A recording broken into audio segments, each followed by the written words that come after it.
Daryl Ritchie, psychologist here. Counseling, how long will it take? A couple of questions embedded in that. One is, how long will it be before I start to feel better? Another one is, how much is this going to cost me?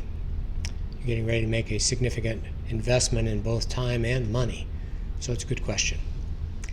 Before I try to address those questions, let me make two disclaimers. First one, psychologists are different. Certainly they are an odd lot, but that's not what I mean here. I mean that psychologists will differ in the way that they answer these questions, based primarily on what's called theoretical orientation, kind of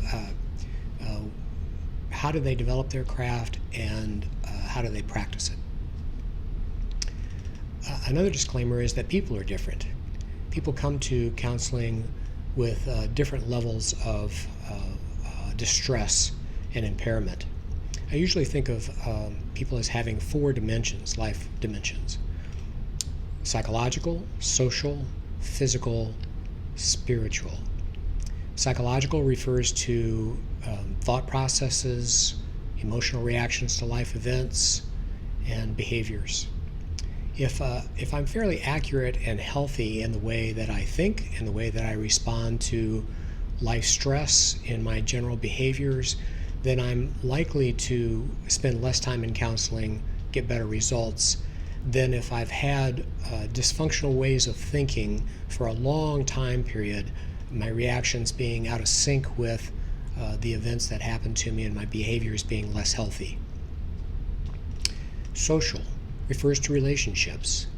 If I have a social support network and most of my relationship interactions are healthy, then I'm likely to do better in counseling than if I'm socially isolated or withdrawn or have unhealthy relationships. Physical, proper diet, proper sleep, proper exercise. A lot of us have trouble in some of those areas, and if I have significant problems in sleep, in my diet, if I'm not exercising, then I may find it more difficult to find restoration than if I'm healthy in those areas. And chronic medical conditions can also have an impact, chronic pain being one of those. And then spiritual.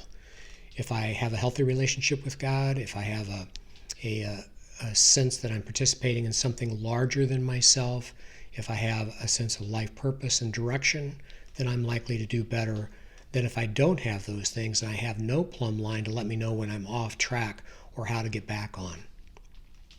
So, psychologists are different in the way they would answer these questions. People are different in their level of distress and impairment when they come to counseling.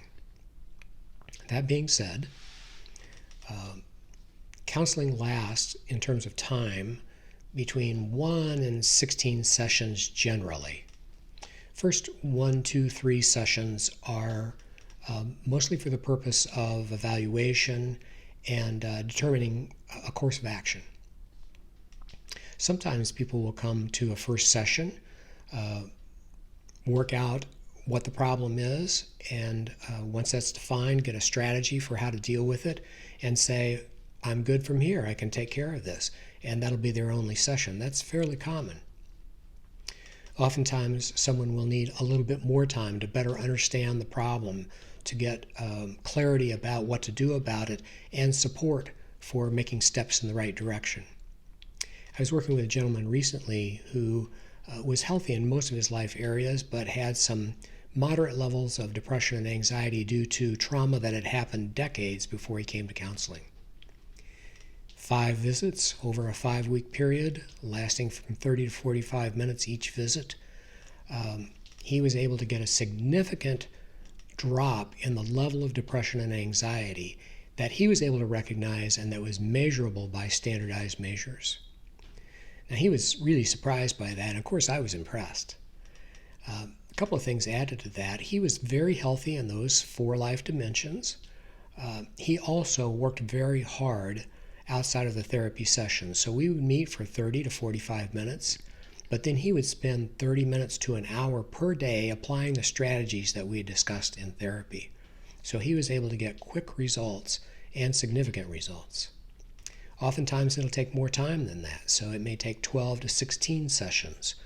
And usually at about 12 sessions, things begin to plateau. You're not going to get much benefit beyond that, both because it takes a lot of effort and time and focus, and that begins to wane over time. And also because usually that's about as much as you can take before you can put it into good action. In terms of financial cost, most people have insurance, and your insurance company will likely pay for a portion of your counseling. Most insurers, including Medicare these days, will pay up to 12 sessions per year. So you may be able to get a substantial support in the payments for therapy. If you were to think in terms of 16 sessions, kind of the max, that could run you out of pocket about $2,500 if you had no insurance support. If you did have insurance support, you would probably get about 50% of that paid for. Of course, if you were down on the lower end of 1 to 6 sessions, you would have minimal out-of-pocket costs. But it would be a good idea for you to call your insurer and ask them how much they provide in terms of number of sessions, how much they pay per session, and to whom. Oftentimes when you go to see a counselor, they will just directly bill your insurance company, and then you'll pay a copay if there is one. Many other psychologists, including myself, do what's called fee for service. That is, you will pay the provider directly, and then you will get a billing that will allow you to get reimbursement from your insurance company. So how long will it take? 1 to 16 sessions. How much will it cost? Quite an investment in terms of your time. Your costs will vary depending on your insurance coverage and how long you're in treatment. When will I start to feel better? Well, you could start to feel better the first session. Oftentimes people will come in, they'll get a sense of hope that it is manageable, get a better understanding of the problem and direction to take for change, and they may feel better immediately. It may take a few sessions. It may be that in the course of the therapy, you will get a good understanding of the problem and what to do about it, but you won't have a chance to implement it sufficiently to feel dramatically better until the end of the therapy or even after. And hopefully you'll continue to apply those strategies over time so that the change becomes permanent and you'll feel better for the long run. But that may take a while. Well, I hope that's answered some of those questions, and if you're interested in finding out more, you can certainly go to my website. That's darylrichey.com, DARYLRICHEY.com, and I hope you'll take a look and get more information. If you'd like to work with me, I do online counseling by telephone and video conference. You can make an appointment there. I would love to get a chance to meet you and work with you. Thanks.